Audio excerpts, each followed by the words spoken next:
क्या सदन में फिर से आएंगे पूर्व उपराष्ट्रपति धनखड़ साहब? क्या फिर से कुर्सी पे विराजमान होंगे? क्या फिर से उन्हें मौका दिया जाएगा?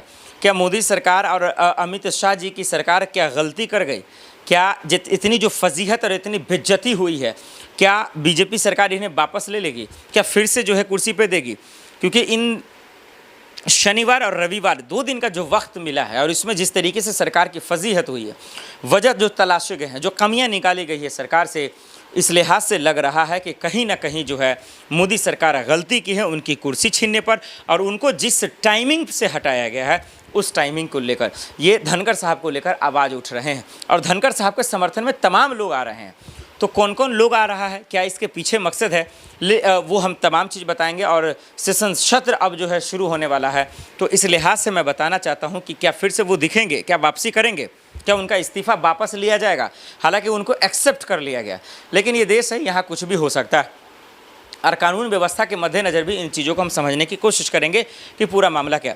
देखिए, धनखड़ साहब की तो कोई गलती नहीं है जहाँ तक मेरे समझ में आ रहा है। हमने उनके वीडियो को भी देखा, हमने उनके लेटर को देखा, हमने उनकी चिट्ठी को देखा, हमने उनके स्वास्थ्य को भी देखा, हमने उनके चेहरे को देखा, हमने उनके भाव को भी देखा, हमने उनके रूप को भी देखा। वो पूरी तरीके से फिट हैं, वो बीमार नहीं हैं, भगवान ना करे कि वो बीमार हो जाए। और जिस तरीके से वो अपनी आवाज़ उठा रहे थे, देखिए सरकार में होना और सरकार में रह के आवाज़ उठाना, देखिए नितिन गडकरी ने कितनी अच्छी बात कही, चिराग पासवान ने कितनी अच्छी बातें कही।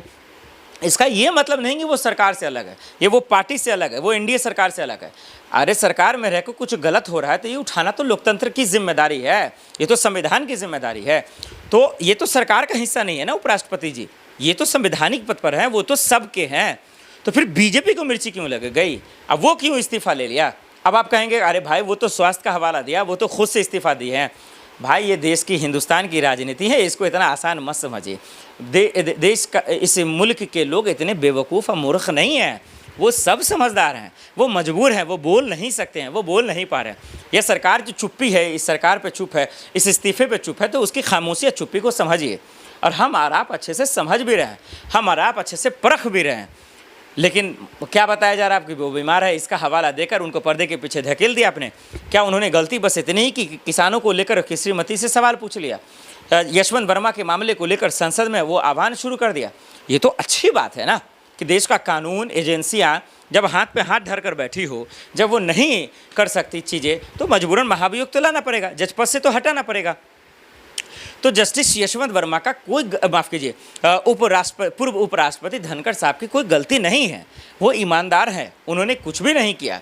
वो ऐसा नहीं है कि मोदी जी का अपमान किया, अमित शाह जी का अपमान किया या मोदी सरकार का। वो जेन्युइन सवाल था तो कोई भी पूछेगा, वो तो मैं भी पूछ रहा हूँ, वो तो पूरा हिंदुस्तान पूछ रहा था। क्या सबको जेल में डालेंगे, सबका सस्पेंड कर देंगे, सबकी कुर्सी छीन लेंगे? अरे आपके मंत्री, आपके नेता अंधे बहरे हो सकते हैं, पूरा देश तो नहीं हो सकता ना। वो उन्होंने यही तो कहा कि किसानों की आय दोगुनी की बात हुई, आपने क्यों नहीं किया? उनके खाद्य सस्ते क्यों नहीं किए आप? किसानों शहीद हो रहे हैं, आत्महत्या कर रहे हैं, उनको इंसाफ क्यों नहीं मिल रहा? कृषि मंत्री को कहा कि भाई आप तो कम से कम बोलिए, आप तो उनके हक के लिए आवाज़ उठाइए, वार्ता कीजिए। बस यही बातें हैं। और सदन के अंदर महाभियोग की बात हो रही है, मुश्किल की बात हो रही है जस्टिस यशवंत वर्मा को लेकर, वो तो आवाज़ पूरा हिंदुस्तान उठा रहा है और सच जानने का हक सबको है।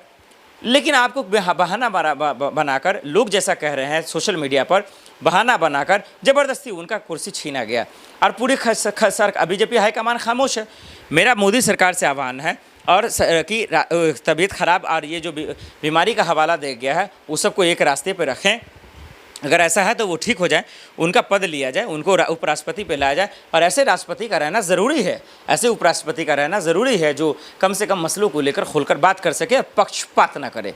ये बड़ा सवाल है। अब वहीं विपक्ष का क्या कहना है इस मसले पर? जो पोल खोल रहे हैं वो असली समझाते हैं।